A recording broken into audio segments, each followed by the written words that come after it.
रवि अपनी पत्नी माया और 5 साल के बेटे कल्पित के साथ गाड़ी से घर आ रहा था। रवि गाड़ी चला रहा था। तभी रवि को सड़क के किनारे एक 12-13 साल की लड़की तरबूज बेचती हुई दिखाई दी। रवि ने गाड़ी रोककर पूछा, तरबूज की क्या रेट है बेटा? लड़की बोली, 50 रुपये का एक तरबूज है साहब। पीछे की सीट पर बैठे रवि की पत्नी माया बोली, इतना महंगा तरबूज नहीं लेना जी, चलो यहाँ से। रवि बोला, महंगा कहाँ है? इसके पास जितने भी तरबूज हैं उनमें से कोई भी 5 किलो से कम का नहीं होगा। 50 रुपये का एक दे रही है तो हमें 10 रुपये किलो मिल जाएगा। बाजार से तो तुम 20 रुपये किलो का भी ले आती है। रवि की पत्नी ने कहा, तुम रुको, मुझे मोल भाव करने दो। फिर वह लड़की से बोली, 30 रुपये का एक देना है तो दे दो, वरना रहने दो। लड़की ने कहा, 40 रुपये का एक तरबूज तो हमें मिलता है आंटी जी, आप 45 रुपये का एक ले लो, इससे सस्ता मैं नहीं दे पाऊंगी। रवि की पत्नी बोली, झूठ मत बोलो बेटा, सही रेट लगाओ। देखो ये तुम्हारा छोटा भाई है ना, इसी के लिए थोड़ा सस्ता कर दो। उसने खिड़की से झांक रहे अपने 5 वर्षीय बेटे कल्पित की तरफ इशारा करते हुए कहा। सुंदर से बच्चे को देखकर लड़की एक तरबूज हाथों में उठाते हुए गाड़ी के करीब आ गई।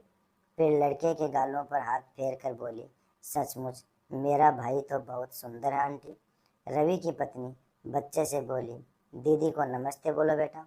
बच्चा प्यार से मुस्कुराता हुआ बोला, नमस्ते दीदी। लड़की ने गाड़ी की खिड़की खोलकर बच्चे को बाहर निकाल लिया। फिर बोली, तुम्हारा नाम क्या है भैया? लड़का बोला, मेरा नाम कल्पित है दीदी। बेटे को बाहर निकालने के कारण रवि की पत्नी कुछ असहज हो गई। तुरंत बोली, अरे बेटा, इसे वापस अंदर भेजो, इसे डस्ट से एलर्जी है। लड़की उसकी आवाज़ पर ध्यान न देते हुए लड़के से बोली, तू तो सचमुच सुंदर है रे भाई, तरबूज खाएगा? कल्पित ने हाँ में गर्दन हिलाई तो लड़की ने तरबूज उसके हाथों में थमा दिया। 5 किलो का तरबूज कल्पित नहीं संभाल पाया। तरबूज फिसल कर उसके हाथ से नीचे गिर गया और फूटकर 3-4 टुकड़ों में बंट गया। तरबूज के गिरकर फूट जाने से कल्पित जोर जोर से रोने लगा। लड़की उसे पुचकारते हुए बोली, अरे मेरे भाई, रो मत, मैं दूसरा तरबूज लेकर आता हूँ। फिर वह दौड़कर गई और एक और बड़ा सा तरबूज उठा लाई। जब तक वह तरबूज उठाकर लाई, इतनी देर में रवि की पत्नी ने कल्पित को अंदर गाड़ी में खींचकर खिड़की बंद कर ली। लड़की खुले हुए शीशे से तरबूज अंदर देते हुए बोली, ले भाई, ये तरबूज बहुत मीठा निकलेगा। रवि चुपचाप बैठा लड़की की हरकतें देख रहा था। रवि की पत्नी बोली, जो तरबूज फूटा है ना, मैं उसके पैसे नहीं दूंगी, वह तुम्हारी गलती से फूटा है। लड़की मुस्कुराते हुए बोली, उसको छोड़ा आंटी, आप इस तरबूज के पैसे भी मत देना, ये मैंने अपने भाई के लिए दिया है। इतना सुनते ही रवि और उसकी पत्नी दोनों एक साथ चौंक पड़े। रवि बोला, नहीं बिटिया, तुम अपने दोनों तरबूज के पैसे लो। फिर 100 का नोट उस लड़की की तरफ बढ़ा दिया। लड़की हाथ के इशारे से मना करते हुए वहाँ से हट गई और अपने बाकी बचे हुए तरबूजों के पास जाकर खड़ी हो गई। रवि भी गाड़ी से निकलकर वहाँ आ गया था। आते ही बोला, पैसे ले लो बेटा, वरना तुम्हारा बहुत नुकसान हो जाएगा। लड़की बोली, माँ कहती है, जब बात रिश्तों की हो तो नफ़ा नुकसान नहीं देखा जाता। आपने कल्पित को मेरा भाई बताया तो मुझे बहुत अच्छा लगा। मेरा भी एक छोटा सा भाई था, मगर। रवि बोला, क्या हुआ तुम्हारे भाई को? उसने कहा, जब वह 3 साल का था तब उसे रात को बुखार हो गया था। सुबह माँ हॉस्पिटल ले जाती, उससे पहले ही उसने दम तोड़ दिया था। मुझे मेरे भाई की बहुत याद आती है। उसने से 1 साल पहले पापा भी ऐसे ही हमें छोड़कर गुजर गए थे। रवि की पत्नी बोली, ले बिटिया, अपने पैसे ले लो। लड़की बोली, पैसे नहीं लूँगी आंटी जी। रवि की पत्नी गाड़ी में गई, फिर अपने बैग से एक पाजेब की जोड़ी निकाली जो उसने अपनी 10 वर्षीय बेटी के लिए आज ही 4,000 रुपये में खरीदी थी।